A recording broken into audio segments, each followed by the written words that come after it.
Strength like no other.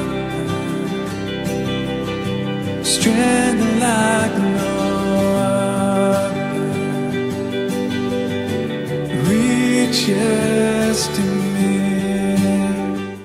Well, good morning and welcome to the program this morning. It is a wonderful day to be alive. And my goodness, well, we really have to thank God for being alive, but I think I want to join with everybody and thank God in advance for the rain, because oh boy, do we need that. We certainly need it. It's one prayer we can all pray. We could pray it at the beginning of the program. We could pray it at the end. We could pray, and we shouldn't be waiting till we see the sun to pray for the rain. But I mean, like, seriously, we really need the rain. So, so for those of you who are praying for the rain, trust me, I'm there, right there, praying for the rain with you. We are all in agreement. As much as we are grateful to be alive, we need the water. We really need the water. So we're doing it together. We're praying for this together. Welcome to the CCG Hour. It is indeed a good day to be here and good to be with you. This morning, I have no stranger. Gloria is with me this morning. Gloria, good morning. Good morning, Wendy, and good morning, viewers and listeners. Right. It's so good to be alive. Amen. In spite of the dryness of the place And the heat. and the heat. Yeah, yeah. But it there are is good to be places alive. where the sea is drying up. This morning on the news, know. I heard that the Caspian Sea is drying up. Jesus. That is a sea way out there in Asia. It's bordering Afghanistan, I think, and somewhere else. Oh my goodness. Caspian Sea. It's dried up so much that the fishermen can't find any fish to Wow. catch. Wow. That's And bad. It's that bad. It's that bad. And then there are other places where there are so many floods and a lot of rain. Well, whether we like it or not, I mean, for those who don't want to believe in climate change and global warming and all of that, well, I mean, we're not giving a geography lesson here, but it's quite evident with what we've seen around us. And whether we like it or not, we will have to join in advertising, not for Nawasa, but for all of our welfare, to really make sure that we care for and preserve and conserve the water. Because I still saw, Gloria, I got, you know, some days you have to pick your fight. That day I had to ask myself, Lord Jesus, do I want to pick that fight today? I was walking and I saw a gentleman, I mean, in this that we are experiencing, and the man have the standpipe bursting with water, washing the vehicle. I'm like, seriously? Did you In this day and age, I watched the fight. I said, mister, I watched the fight, but I didn't get a good one. But you understand? And he looked at me, and I mean, he was much bigger than I am. He doesn't say, there are some days you have to pick your fight. Plus, we were walking the street praying. So I had to really choose how I fight in this particular war. You know, you have some war, you have to decide what is the best strategy for it. Do I continue to just walk and pray, or really turn this thing into what could be? And nowadays, let's be real, as much as we're not going there, we also know that there is that to deal with. For real, we do have people who become very aggressive when you tell them even the right thing, right? So I looked and I said, honestly, how I dealt with it is I said, all right, I watch him going down. You know when you deliberately give somebody a hard stare so they could realize that you're watching them? So I gave him the look. And instead he said, good afternoon, miss. So I said, good afternoon, and I stared him down again. And I said to myself, all right, if I come back, because I know I wasn't going too far down, and I make me back, I say, all right, how I'm going to pick this fight is this. If on my way back, that pipe's still running, whether he big or whether he my size, I will deal with him. But by the time I came back, thankfully, well, I don't know if it's thankfully for me or he or both of us together, the pipe was all closed. But the truth is, I'm looking at the fact that, seriously, man, we know what is going on, and we are still, some of us are still figuring, oh, I pay my own water bill. And I'm hearing people saying these things. Either paying the water bill, yeah, you're paying the water bill, but you're wasting the water. That is not just about your bill, you know. So I really believe that that is something we have to deal with it. We could say more on it, but I'm just saying, in the whole light of what is happening around us, I think we have to really send the message in every forum. Well, I think it's important that we understand when rain falls that we could collect some for ourselves. That too. No, I think we've become too sophisticated for that. No, I have a tank, a regular tank, concrete, big. But sometimes it's not full. Right. And not likely to be full because of the dryness so I have a rainwater tank. Right. Which gets water off the roof into another tank. But I've discovered now in the dry season that tank is not big enough. Yep. Clearly not. But it's a blessing. It's better than nothing. It's better than nothing. This morning we had a nice healthy shower in my area. In your area, okay. And I said, the tank is going to fill up. Well, but even if we get in it in smatterings, because that is what we get in these days, just a little bit here, a little bit here. But we can definitely see a drastic change in the patterns, weather, yes, because we know that this is coming to the end of May, and we know what usually happens. So our saying that is not that we're talking about water and being Nawasa this morning, but as concerned citizens, we have to have our say, right? So those of you who are listening and viewing, and you might be like, hey, what happened to them? No, please, it's not what happened to them. We have to watch each other's back, because we are all in this together. If you conserve and I conserve and our neighbor conserves and everybody else conserve, then we will not have part of the problem, because we know we can't stop what is happening in terms of the climate. It's the climate, the weather is the weather, but we could at least do our best in being able to conserve the water. So please, do more than just thinking about how you feel. Yes, the car dusty, but you know what? Seeing that you have the car and you have a friend, well, you don't need a friend. Drive up in the country if you don't have a river according to where you live in, and wash down there instead. You know what I mean? So let's see what we can do. Yes, it might not be as convenient, but we have to make sure that we make the difference wherever we can. All right, Gloria, we're talking history this morning. Yes. So I'm leaving that in your hands. Well, the reason why we're talking history I know we wouldn't be finished anytime we're soon. well into the 50th anniversary of our nation, but not our country. True. Because this is the time now that we could sort of try to find out how we got where we got. Recently I was reading something about discovery,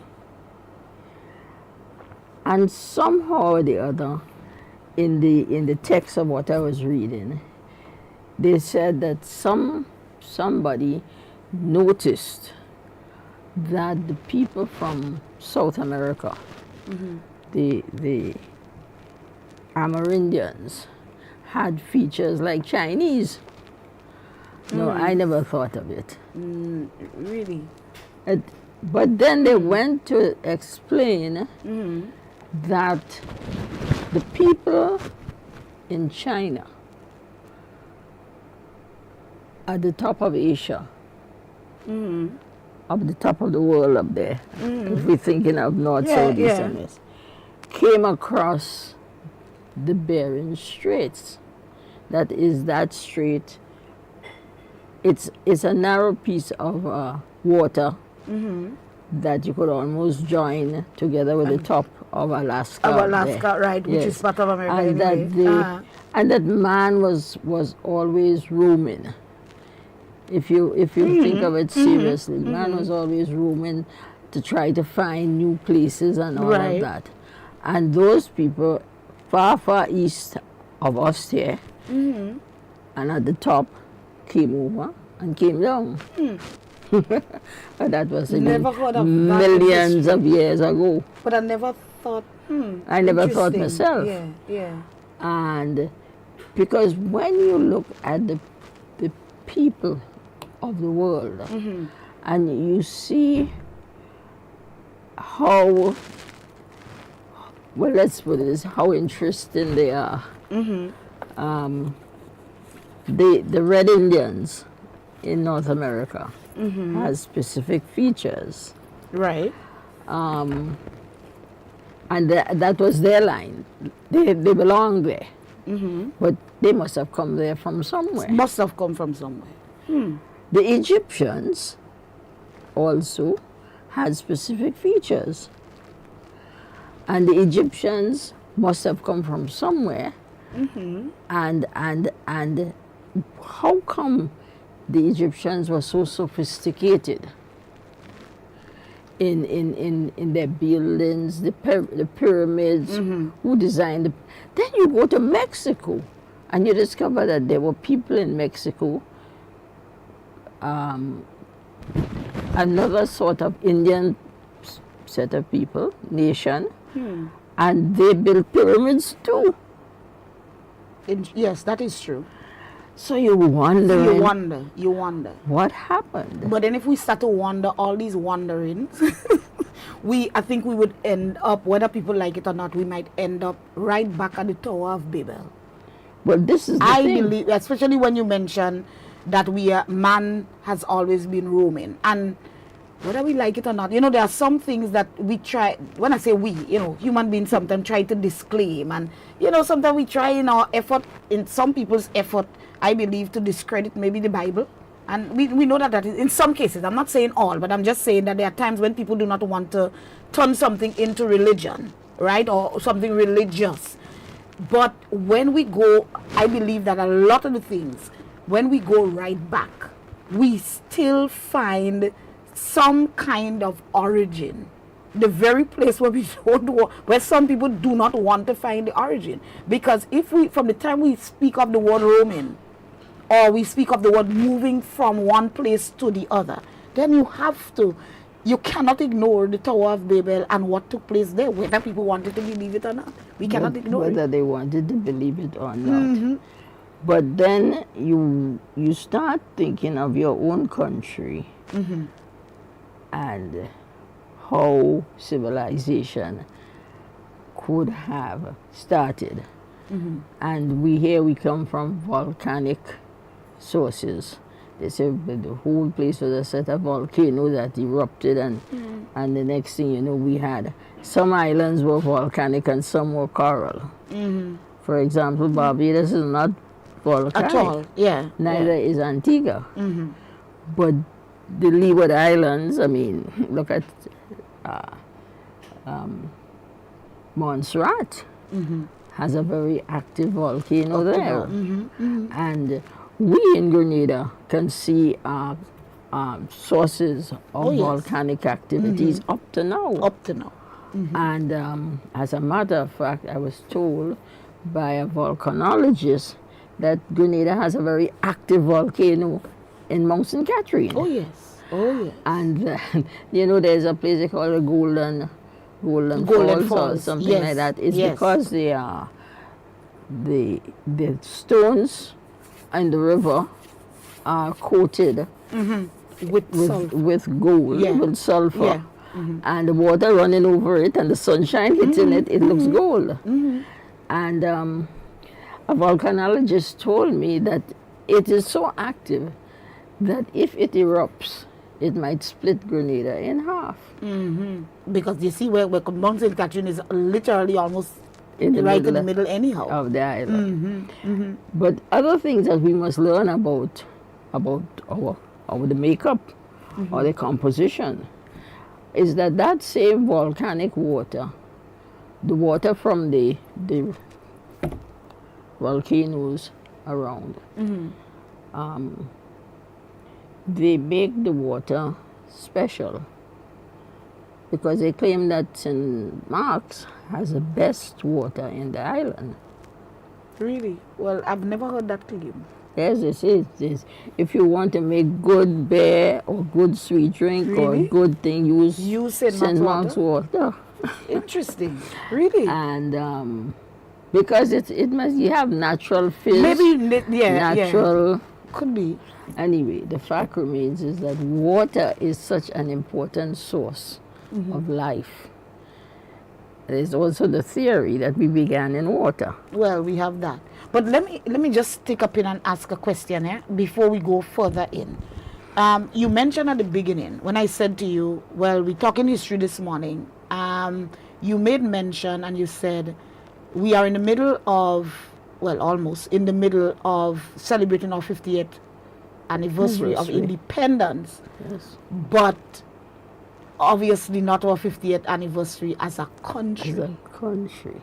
And I just wanted you, I would like you to expound on that a little bit for me, please. Okay, so that's why I've gone to the whole business of the Caribbean or the West Indies being volcanic and coral and different compositions. And the amazing thing about the volcanic islands that they're not far from the coral islands, because Barbados has no volcano, Antigua has no volcano, but Antigua is near to Montserrat, Barbados is near to Grenada and to St. Lucia and to Dominica, both of which are volcanic. So, and St. Vincent, of course, we know much about St. Vincent's volcano, and our famous Kikamjini, which happened to be marine, and they say they are the worst. Yes. Marine because of all volcanoes the, are the worst. So, in any case, we seem to not think. We come and we meet ourselves here, and we've been told that we were discovered Cited by a man called Christopher Columbus. Well, that story has been debunked. Oh yes. I hope the children in the schools who are listening to us will start asking questions about Christopher Columbus, in fact, and this discovery. And by the way, the Latin Americans are very keen on the word discovery by Christopher Columbus, because if you notice, they have a lot of places called Colombia. America was called after Amerigo Vespucci, which was another explorer, and so on. But discovery was way back, of course, before them, before the Europeans. So in point of fact, what we are saying is that what we're trying to unravel is the fact that our history didn't begin with the Europeans discovering us. It means that somewhere along the line, these nations from all over the world came down the road. The Mexicans was a nation in its right, their own right. Oh yes. They went down to the South America. They came back up. They went around and around. As I say, the Chinese must have come across the Bering Straits and the Red Indians and whatever. Anyhow, finally, we do know for a fact that there were nations of Amerindians, not one, but different nations of Amerindians in the Caribbean. And the evidence is right there in our face. Right. Because the Kalinago, or the so-called Carib, or Arawak, or whatever they call them, the people discovered that there were differences between them. Left evidence that this is a place to land. So on the west coast of Grenada, we have a lot of Carib stones or markers. Right. The most outstanding one is a set in Duquesne, on Duquesne Bay, where there are faces and whatever. And you could see the way they went into Grenada over the mountains, because I understand that on the trail in Mount St. Catherine, you see also petroglyphs where they left markers. And I believe that they were very intelligent. What they did was yes, they they left must have, markers to show people show how people where to- oh, Then yes. those in Mount Rich, across the river, you could come down and you look across the river, you see the petroglyphs. And that led straight into pearls. Really? Pearls are that route went straight into pearls, which are a big flat area, and which was a trading post. So those from St. Vincent and the Grenadines came down. The nations, the Indian nations came down to trade with those from the south, and pearls, which was a flat, was a place to trade. They found evidence of precious stones and so on that they used to barter with and all of that. And they brought them up from South America. We don't have any precious stones in Grenada. True. Yeah, exactly. But they must have come via They have right. the route of the Kalinago or the Carib. What I'm trying to get at basically is that there was a civilization here long before Christopher Columbus dreamed of setting an expedition out. There was a civilization here. They had a way of life. They had, yes, they made certain things to catch fish.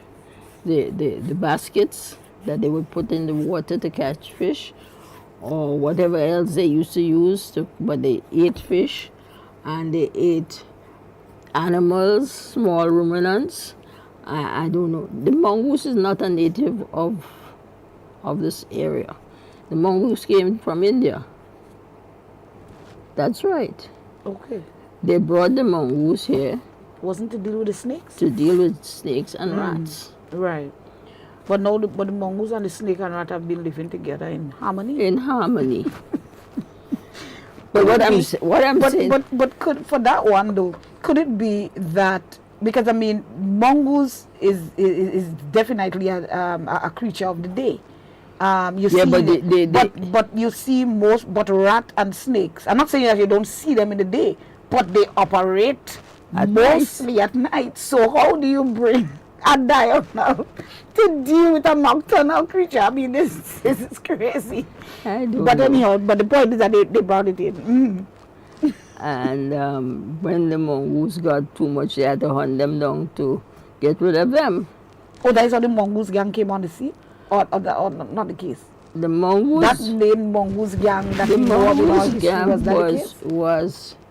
was a group of men hired by the health department Right. to hunt down mongoose. Uh-huh. And most of these so-called members of later on they became members of the mongoose gang, and they called the group the mongoose gang to go out and these fellas who were near do-wells got an opportunity to join something, join a gang of people, but then they did other things. As well, okay. And so I think that they said the person who gave them that name was Alistair Hughes.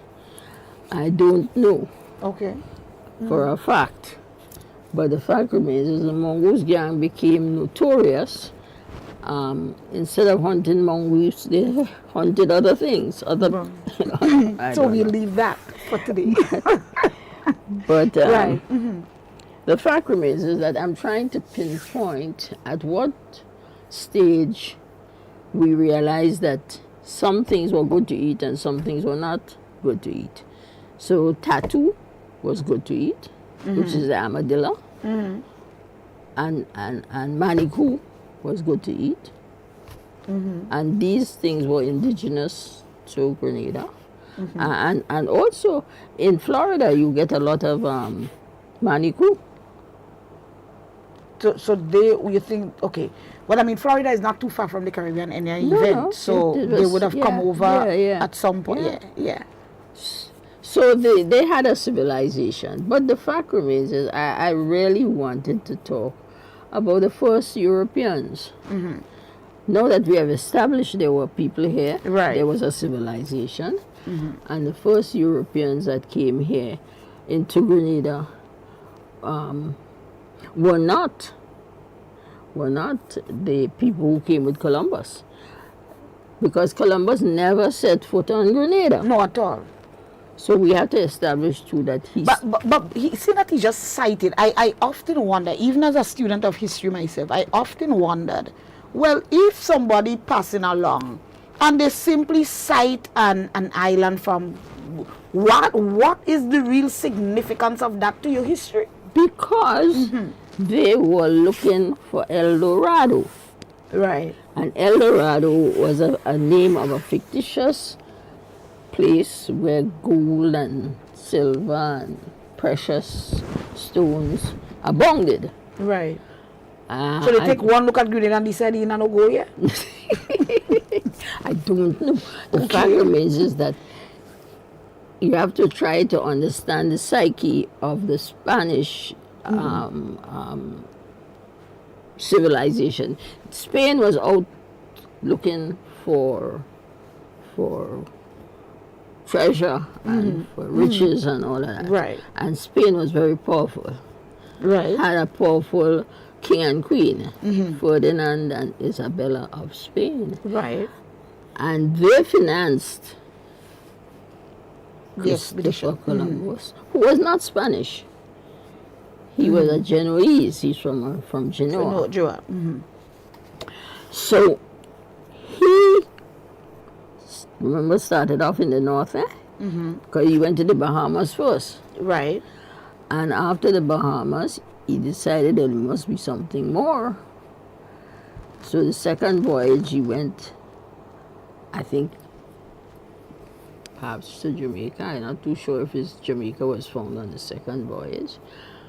But Hispaniola was definitely one of the first places he went. But his third voyage, he came to Grenada. That's 1498. And that is when he saw Trinidad and called it La Trinity. Oh, so he saw Trinidad too. Okay. He also saw Tobago, and he called Tobago Assumption, because she was seen on the Feast of the Feast of Assumption. the Assumption. Okay. And then he saw Grenada, and Grenada and Tobago are not far apart. If you At go up in all, a yeah. plane, you see the proximity, and you realize that. And he called that Conception, because it was seen on the Feast of the Immaculate Conception. But he didn't come. He didn't come. He went on, again, looking for El Dorado. And we remained unnoticed for years. Right. Because 1498, or the first settlement by Europeans would have been in 1600, the early 1600s, because they record a settlement made by the English in 1609. Yes. I remember that But from my history. before that, I think the Dutch came after the English. So hold on, So I just want to. I'm literally just seeing the timeline in my mind. So if we have 1498, that's almost 1500. Yes. But then our next recording, quote unquote, Right. is in the early 1600s. Early So 1600s. it means that for that 100 years, so all in the 1500s there, we don't have much recorded history Recorded of what history. took place No. from a European place in Grenada in Yes. terms of any kind That's of right. interaction. That's So the Caribs and whoever, let me not say Caribs, the Amerindians, whoever was there, I'll prefer were to there. call them Amerindians because Yeah, that's they what I'm were saying. Amerindians, different kinds. different nations. Right. So the I don't like Amerindians, tribes. I don't like the word tribes. understood. I understand why you wouldn't. Yeah. So the Amerindians, who would have been there? Because remember, this guy just cited them. He cited and he's continued on his And way. they must have cited him too. Yeah, most likely because they see in the ship on the along the horizon. So they obviously continued business and life as usual. As usual. But I believe, and that is why I asked, or not asked, but that is why I commented and said, I wondered, as a history student myself, why is it that there was such, the fact that, okay, this man cited and moved on. He didn't come. There wasn't any real impact, right? I mean, and that's the truth. And I think that there were some wasn't words impact. like he would take possession in the name of Spain or something like that. Yeah, but the whole point still is there was no, you understand? Yeah. Okay, because you wherever you are, however far away, and you look at a place, you don't land, you don't have any kind of interaction. But I find that when history is taught in schools, especially in primary school, students are given an impression. When you read, I remember this little book, The Story of Our Islands, a little green and black book. There is an impression that comes where, although, yes, the book does say that Columbus cited, there is no slide there, that is what it says. But you get that impression that for some reason there was some kind of interaction with the Spanish, kind of like if it was at that time, and that it was not later on. Because clearly it was later on. It had to be much later on that the interaction I tell you took what place. we seem to have recorded was that after Columbus did all his travels and reported to Spain and to the king and queen and all of that, they decided to, long after, they decided to make a map. And it was the map makers that really started the whole business of Tobago and Trinidad and, and start identifying the different islands. Right. And it And then would have identified them by Yes. the names that Columbus gave them. Makes sense. so that when they Right. got to Grenada, they claimed that although he called it Conception, because he saw it on the Feast of Immaculate Conception, these map makers called it Granada because it reminded them of the mountains in their home where they came from, Granada in Spain. That is one reason why it was supposed to be called. By the time the French came, it was known as Granada. Right. And then the Ile de la Grenade was Right. what the French referred to it. But the French weren't the first Europeans to come here. There was a settlement of Dutch people. And later on, there was a settlement of English people who got chased off by the so-called Caribs. And I suppose the Caribs might have been the most populous and the most, perhaps the word was easy to say, but that's how the whole place became known as the Caribbean Sea. Right. That For is I know why for that. when you're talking about the Caribbean Sea, they tell you should not say Caribbean. It is not Caribbean. Some people say the Caribbean. The Caribbean, yeah. It is Caribbean. Carib. To bring that word Carib Carib out. into it. Caribbean Sea. Is so but we were then known as the Caribbean Sea. That's what they named the area because it was full of Caribs. Right. So really and truly, when we defining, it's interesting that we are defining or have defined ourselves, or ourselves have been defined for us in a kind of way Yes. because of that. Well, I tell you what, there is also a very interesting thing where the English speakers own most of the islands and the countries in the Caribbean. And so it was called the British West Indies. Right. And so for a long time we were known as the West Indies, as opposed to the East Indies. Because everybody knew that East Indies existed. They didn't know that the West That the West- Indies yes, was yes. there until Columbus came, or so they said. But the fact remains is that we became known, and then became known as the British West Indies. But somewhere along the line, the trend started with the Caribbean. And so now we use the word Caribbean more than we use the word West Indies. Yeah, yeah. The only West Indies we use is the cricket team. And when people used to do letters, because you would never see, I don't know what you might have to say about that, but when you were writing long ago, when you write in a letter, so you put WendiAnn Ruffin, Hope, St. Andrews, Grenada, West Indies, but you don't say WendiAnn Ruffin, Hope, St. Andrews, Grenada, Caribbean. No. Interesting West that we never Indies. did. You understand? We still say West Indies. Exactly, we say it, but as you said, for the cricket team and for It's very interesting. yeah, but it is very interesting because if we are knowing the Caribbean for real, because everybody know where the Caribbean is, right? We know where the Caribbean is. Why not say whatever we said instead of saying West Indies at the end, as in that letter? Why not say whatever and Caribbean? That's rather interesting. I never even thought of that before, but that is interesting.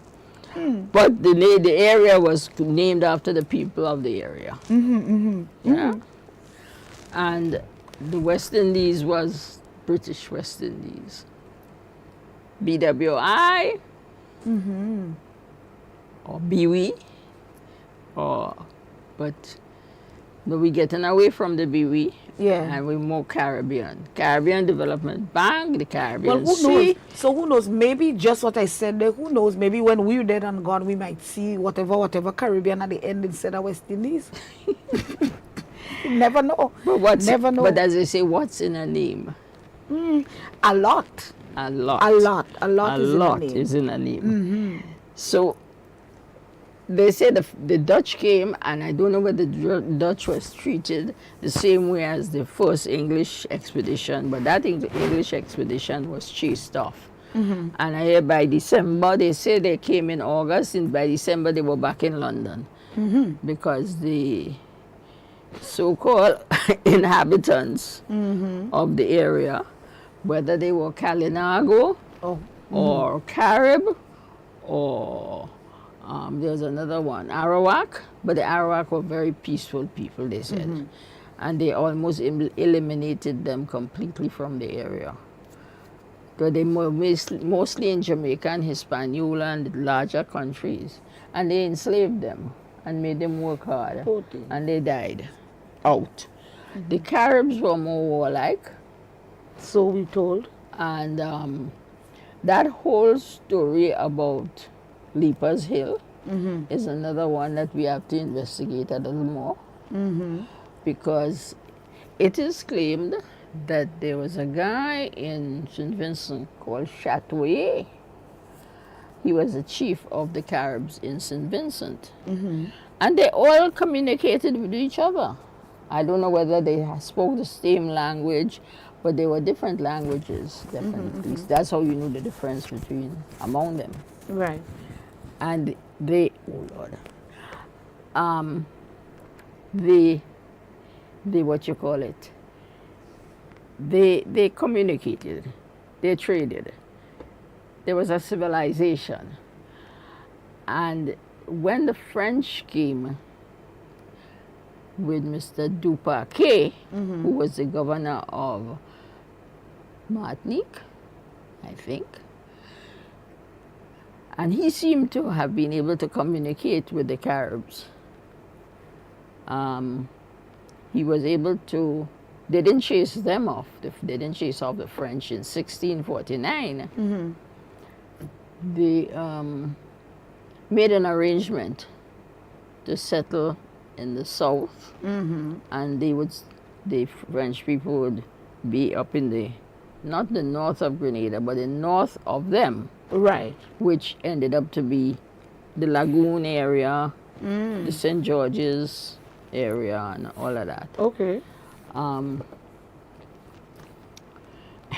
It's quite interesting because they claim that they traded some beads and whiskey and whatever it is, and when that ran out and when the shine got off the beads, they attacked That is the story we heard. There's several stories. There's stories about romance and all of that, where the chief daughter was friendly with a French Lord have soldier, and that's a long story. Anyhow, the fact remains is that they attacked and they ran them from area to area till they came to the north of the island. And apparently there was a big settlement in the north, big indigenous settlement in the north. And it is claimed that they leapt off the hill, which is called Leaper's Hill. And not only they leapt, but some people say they were pushed. Those who, they want to see it that way, they say they were pushed off the cliff and to their death. It is also claimed that one of the ways the French dealt with them was burning their canoes so that they couldn't escape by sea. Right. It is also claimed that Chateaubriand in St. Vincent sent down a set of canoes and was waiting there to pick them up. Right. A lot of, But we don't know. I think, very romantic stories. But all of them did not jump. All of them did not jump. Because I have a friend who told me that she has Carib blood in her, or whatever, whether it's Carib or Kalinago. But she was told that her grandfather or great-grandfather lived in a cave along the way, along the route. Because you could see the route by the petroglyphs they left. Right. And I also would like to suggest that the use of cassava was taught to the people there in those areas that they passed through. The Caribs knew how to use cassava. And all that poison arrow business, Yes, where they dipped it in the water from the cassava, has something to do with the people in Windsor Forest. That's where I'm from. Well, right. And that area is going up to Munich. Well, yeah. And Munich people know how to make cassava. So that must have passed. So I understand where you're coming from. So did they really all just die? No, they didn't all Clearly just die. not. They Clearly lived and they lived and I say they intermingled and they taught the people they met there, who by that time might have been Africans. But how did the Africans get there? Question. The French brought the Africans. But where did the Portuguese come inside of all of this? Oh, that was a way back or way forward, in the sense that the Portuguese came as traders. They came as indentured servants. Yeah. Okay. Because most of them lived in Guave and those areas, western areas. But they didn't come as a conquering nation. They just came as settlers. They just came as settlers. Okay. Yes. But there are so many stories about the Munich cassava and the Munich settlement that was supposed to have been a group of African slaves brought here after the slave trade was abolished. And they didn't have anywhere to put them. They couldn't sell them to any plantation. They couldn't do it. So they brought them and they let them go up in Munich, which was not plantation area. It was hilly and mountainous and so on. And they settled there. As such, the Munich people are known as the keepers of the drums. Because that set of people belong to the Orisha nation, the Orisha religion, and they use the drums in their worship. Right. And they taught the Carib people with the manioc, and so taught them how to So they cultivate it. right. And so, yeah. So, oh, never heard. That's interesting. Okay. I mean, the part about those slaves. So obviously they would have already been en route to Yes, wherever when when they- they abolished. they abolished, so they couldn't sell them when Exactly, they you got couldn't here. send them back, They couldn't and then you sell- couldn't. sell them. Yeah, you couldn't sell them when they got here, and then they didn't bring them back either. That's right. So, So they wow, were free people. Absolutely free. interesting. And that is where the Orisha religion thrived Really, for right, a long right. time. And then it Because there is nothing now to hinder or to limit the way you live. You come now with your lifestyle, so you're going to function. except the church. Right, but of course, then that would have The been there. Christian religion was taught to them on the boat coming over. They usually had a priest teaching the slaves. And it is claimed that the syncretism of the religion, the Christian and the Orisha, whatever African religion, because they had many religions. Oh yes, yeah. You could find evidence of that Of mixed, in yeah. Norman Paul's book, where he talked Dark Puritan, where he talked about them asking, what are your well, they didn't say the saints. What are your, the Orishas are powers. I know. And But- they would say, well, this one represents hope, and this one represents Right. faith, and this one represents. So that was an easy way to translate it to them, the different Orishas and what they were. For example, Yemanja was supposed to be the mother of everything. She's a mother figure.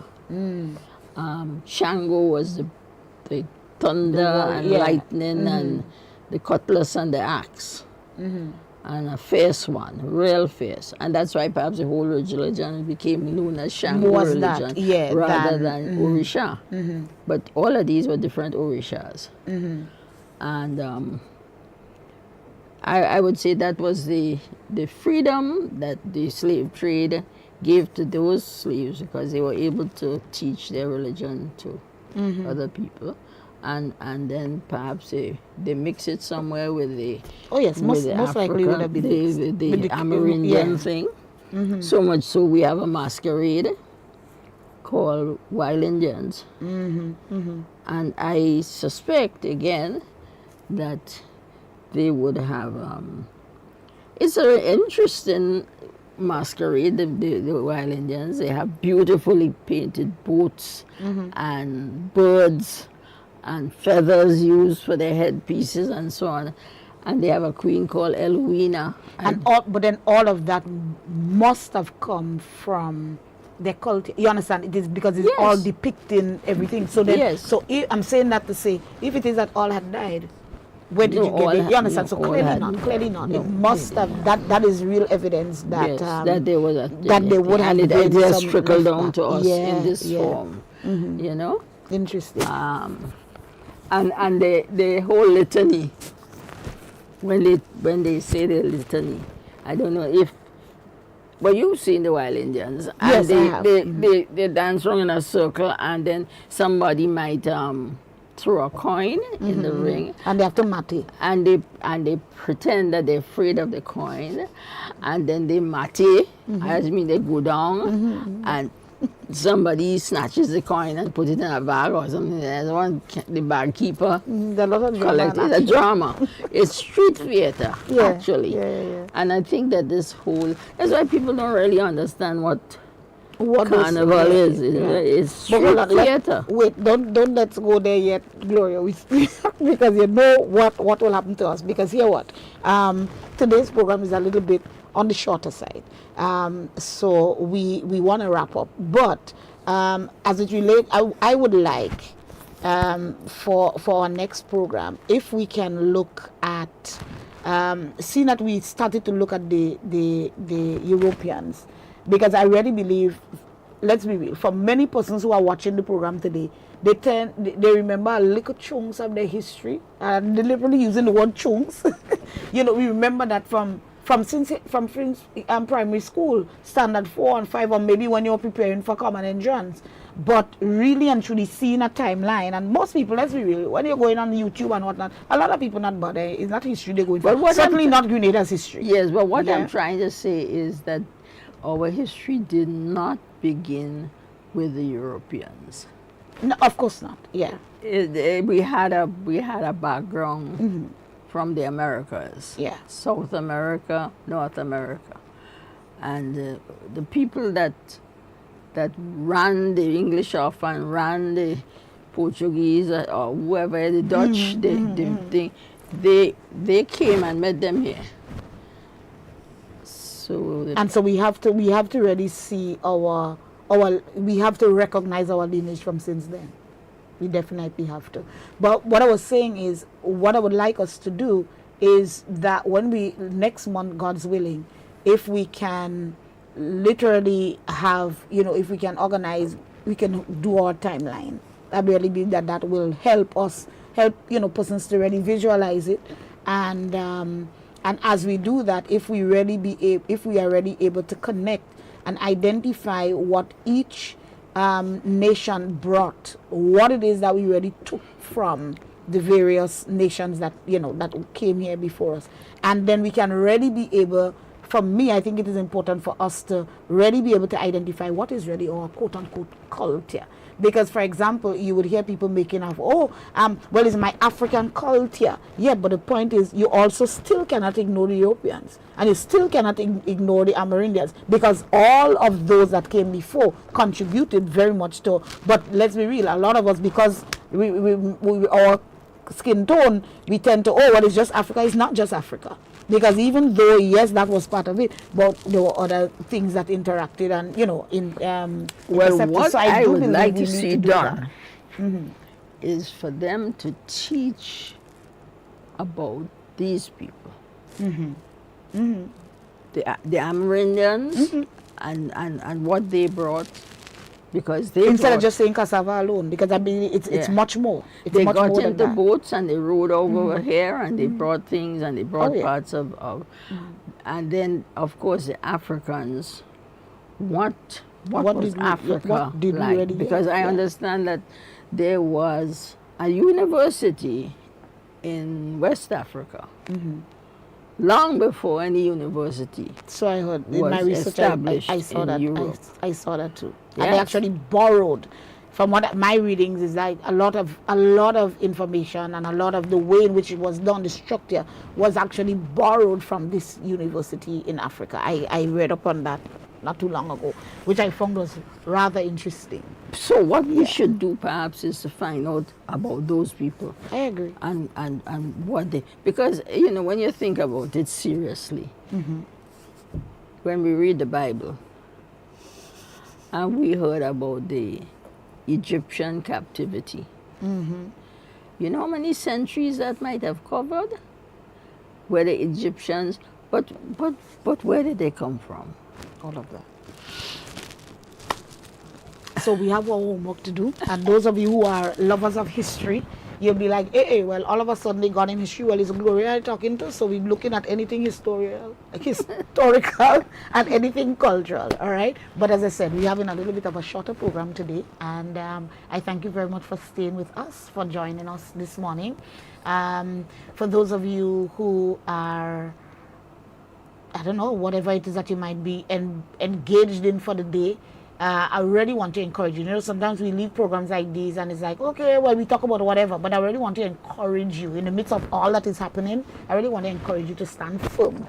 Some people, you just go, don't just allow all this stuff to just go with you. I want to encourage you this morning to stand firm in your faith, in your, be strengthened. Those of you who might just be feeling a little bit down, I really want to encourage you to stand firm and strong today. Gloria, parting words as we go. Parting words is that our history is our history. And we should know it. Yeah. Where we came from, who are we? We should know that. Very important. Yeah, I believe so. And embrace it all. We cannot be about peace and only embrace the parts that we like. Yeah. So thanks again for joining us. We shall see, God's willing, next Friday. Be safe. Have a very wonderful rest of your day and a good weekend. God bless you and goodbye. Goodbye. You are my strength.